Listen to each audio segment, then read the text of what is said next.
凌晨11:47，整座信義區靜悄悄的，像被按下了靜音鍵。只有我們這棟樓還亮着。我低頭看着自己，襯衫皺了，袖口有墨水。進公司的第3個月，連續加班第7天。空調嗡嗡嗡，像隻不肯睡的蟬。我轉頭看着他，林若曦，我的頂頭上司，他沒抬頭。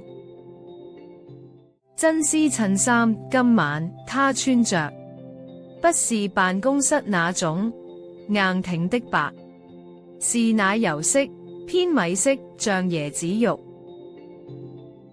黑色包臀裙，裙擺在動，隨着鍵盤聲一點點往上退。黑絲薄到看不見，在燈光下泛着水光。高跟鞋10公分，鞋尖一下一下晃。我盯着他多久了？過來，他說。沒抬頭，聲音很輕，像隨手撥過來的線，但是那根線勾住我了。我站起來，南山中心烘焙，林總你的咖啡，還有修正版，手穩住。然後意外發生了，我轉身，腳勾到了加濕器的電線，怎麼被拉出來了？啊！我聽見自己的聲音，咖啡杯脫手了，滾燙的藍山要潑出去了，時間靜止了，大概2秒而已。真絲這種料子遇水不是透，是貼，像潮水退去，所有輪廓都顯現，像是一幅畫在他身上。我聽見自己對不起聲音劈了，我想找面子，手停住了。他沒尖叫，也沒罵人，只是站了起來，動作很慢。他撐着桌面，身體往上一撐，我才發現他好高，加上高跟鞋，幾乎跟我平視了。他低頭看了一眼胸前，然後抬眼。看來他開口，聲音沒變，還是那麼輕。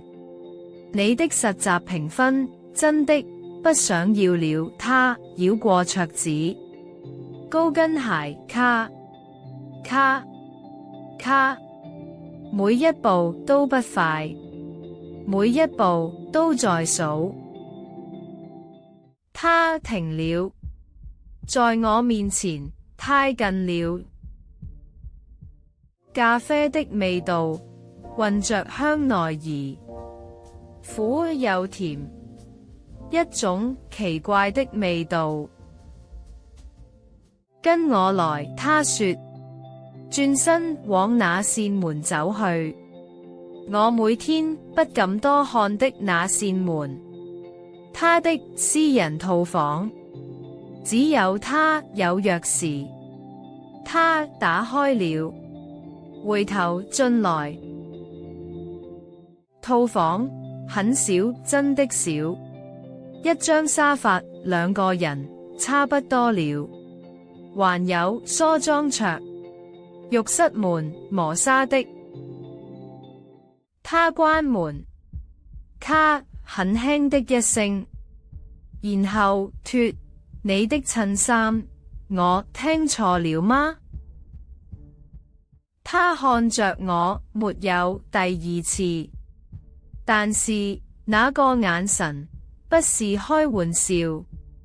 我發抖解扣子，手指不聽話，襯衫脫了，裏面灰色背心，我媽買的最便宜那種。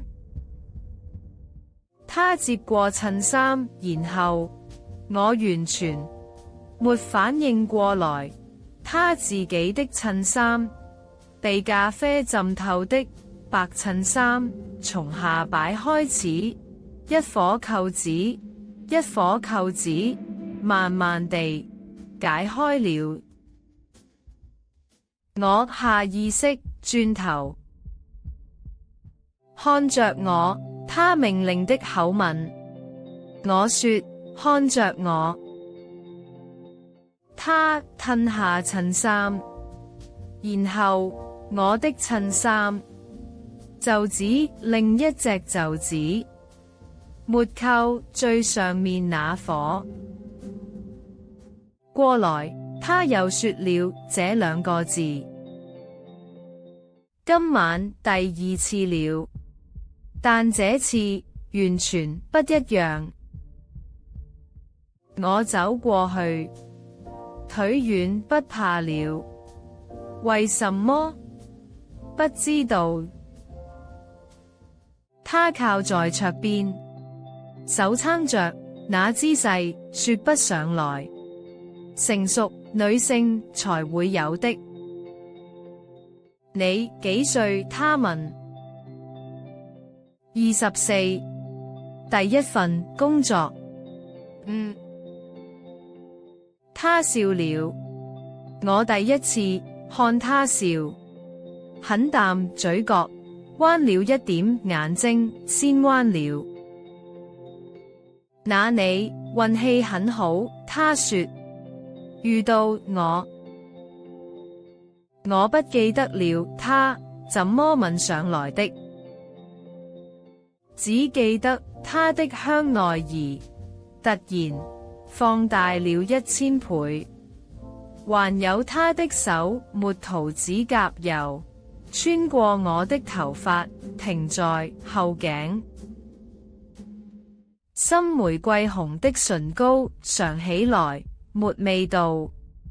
外面電腦還在轉，報告第3頁，小數點我算錯了。明天早上他會發現。完了，我想到的事，完了，但完的不是職涯，是以後再也沒辦法像今天之前那樣看着他了。不知過了多久，他退開了半步，手還搭在我肩上，呼吸有點亂，只有一點點。他的自控力強到不像人。咖啡，他說。什麼？明天仲沖一杯。藍山中心烘焙，記得嗎？我點頭。還有報告第3頁第7行，那個數據算錯一位小數點停頓。明天早上8點前改好放我桌上。他的聲音還是很輕，像一根線，但是我知道從頭到尾他都比我清醒。他走回桌邊，拿起我的襯衫，白的，慢慢地脫下蕾絲。襯衫還我了，手腕上一道紅印子，他擦掉了。西裝外套灰色，他換上了。第一次發現備用的有3套。先出去，左轉茶水間，洗個臉，走到門口背後他說：今晚的事我們不會再提停頓。但是我記得凌晨12:43，我走出辦公室，走廊的燈一盞一盞亮了起來。電梯裏，我看見自己，頭髮亂了，袖口還有墨水跡，唇上一抹紅色。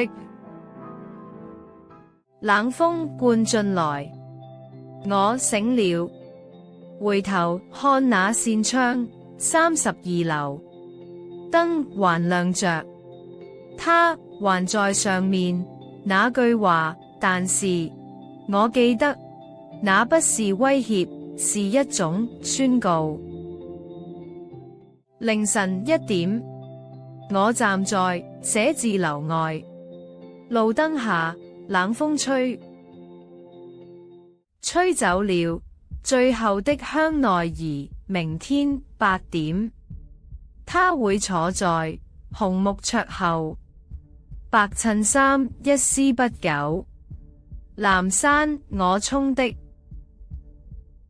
那件襯衫他穿過的，沾了咖啡的，還掛在那裏。